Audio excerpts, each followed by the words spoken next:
Welcome to VeggiePlot. My name's Chris and this is one of my allotments. This is the church allotment, what I call the church allotment because the allotment society here rents the land from the local church, or diocese I suppose. And the other allotment that I've got is near home, so I call that a home allotment, just so you know where the videos are coming from. I don't film there very often at home because it's sort of surrounded by houses. And up here, I just love being up here. It's beautiful. Lovely blue sky day today, but behind you there's some wonderful Cornish countryside and hills and so on, and it's just really lovely being up here. It's where I love being. I will also be filming from the Polytunnel greenhouse and garden because I've got various things growing there. The Polytunnel is a homemade thing I built when we had our first lockdown here in the UK. So I call it more of a poly box than a polytunnel, but it's built how I want it and it fits exactly in the space that we had in the garden, so it's done pretty well so far. Each year it sort of evolves, the layout changes slightly how I want it, so I'm sort of refining it as I go. But I grow all sorts of things in there, sort of melons, cucumbers, aubergines, tomatoes, chilies, that sort of thing during the summer. And then during the winter I try and grow things which will benefit from being inside. It just makes the leaves much tender, so I'll grow kale and turnip and strawberries, early strawberries, and I'll start a lot of all the seeds more or less start off in the polytunnel. So that's another place where I'm doing a lot of filming. The greenhouse will be mainly for tomatoes, the odd watermelon. Yeah, and then in the garden I've got sort of grapevine and then lots of flowers and things, sort of dahlias, sweet peas, that sort of thing growing there.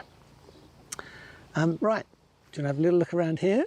I'll have a quick explore around this allotment and then we'll head back home, have a look at the other allotment, the Polytunnel and so on, and then you'll have a good feeling for what this channel is sort of going to be about and where we're all located. Okay, actually we are located in Cornwall in the UK. It's sort of the southwest corner of Cornwall. And I think we're zone 9A, if you pay much attention to that. So it's quite mild here. We don't get really hard winters. We do get some quite warm summers, but okay, right, let's have a quick look round. So this is the outer edge of the plot. I have a path, sort of a road where cars can go up to other plots on this side, and windbreak fabric all along the edge, which I've put up.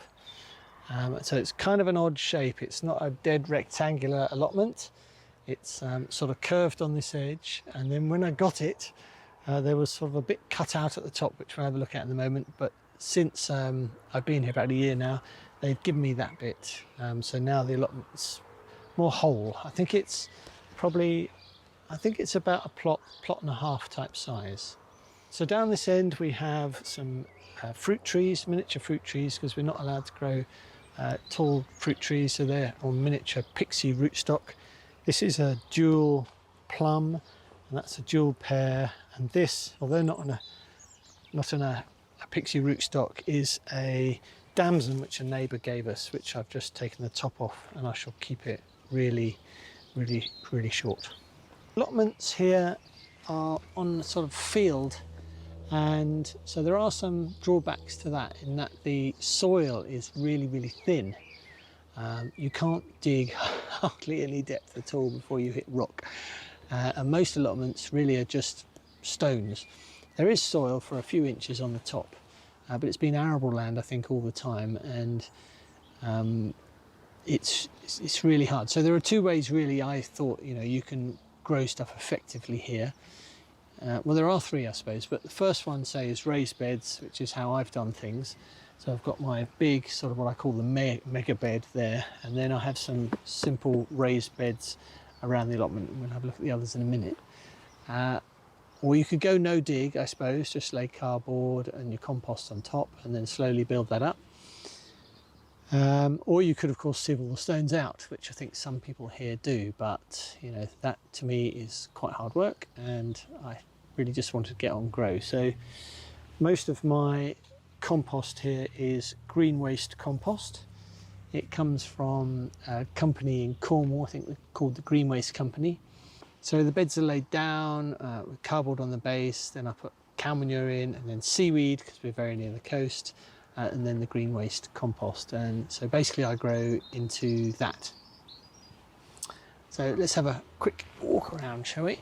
So this is the first little raised bed. This has got beetroot in it, 2 types of beetroot, and then we've got some perpetual spinach, some turnips, and then at the end up here we have this amazing tree spinach. I don't know if you've ever grown this before, but this has this beautiful pink colouring in the middle, sort of sparkles in the light. So that's tree spinach. And then we have the main raised bed, which I call the mega bed. And at the moment we've got sort of artichokes, some sort of fennel, I've got peas growing, more turnips, we've got some chard here, bright lights, there's beautiful coloured stems. And then we have onions down the side and garlic in the middle. Lots and lots of garlic this year, which is all doing well.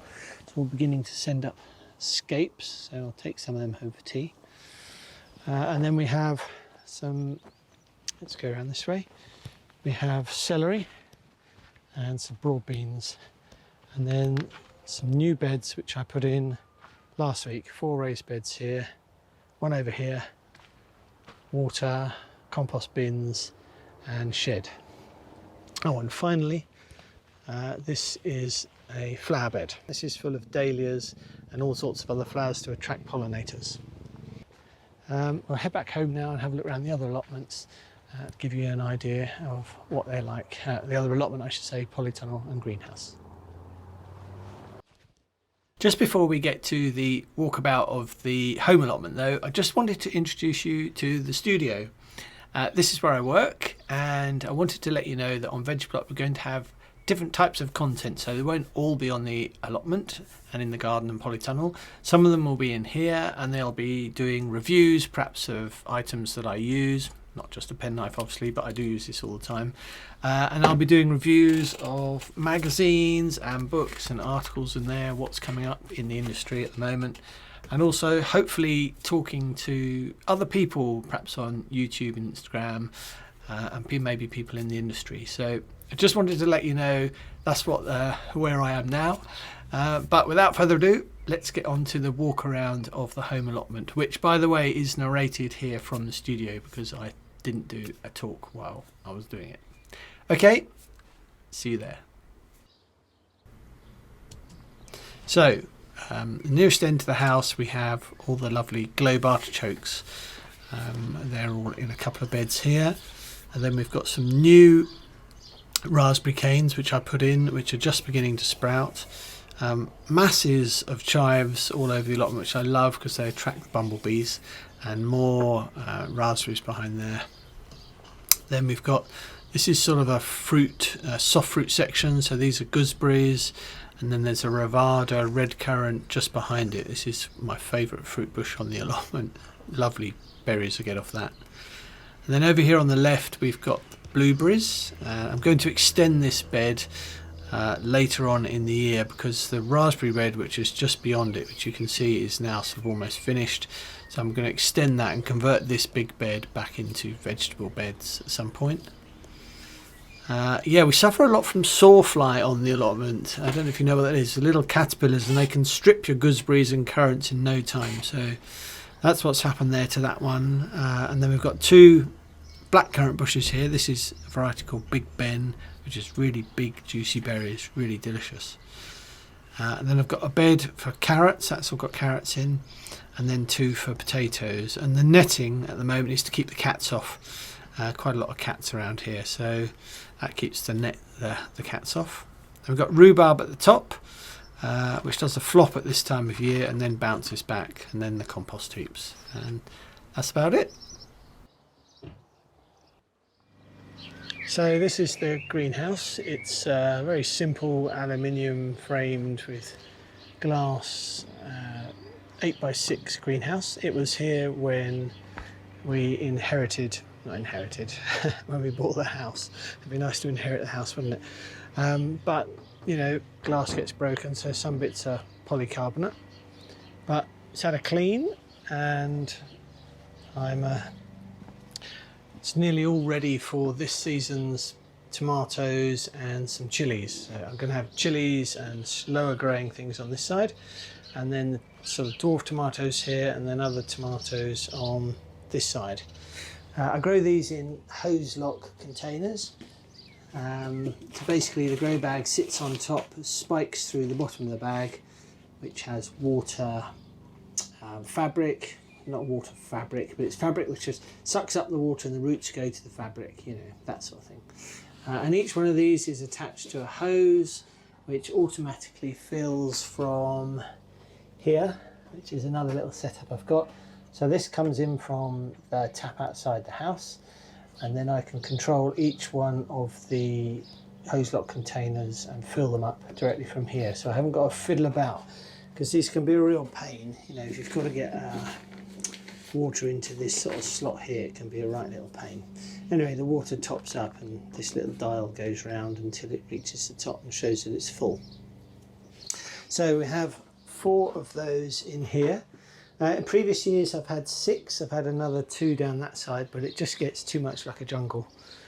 So I've decided to take 2 of them, put them in the polytunnel, which we'll have a look in a minute, and keep this just to 4 this year. So yeah, that's the greenhouse all ready for setting up this year. Right, let's go and have a look at the polytunnel. So this is the polytunnel, or polybox, whatever you want to call it. And I've got a door at both ends.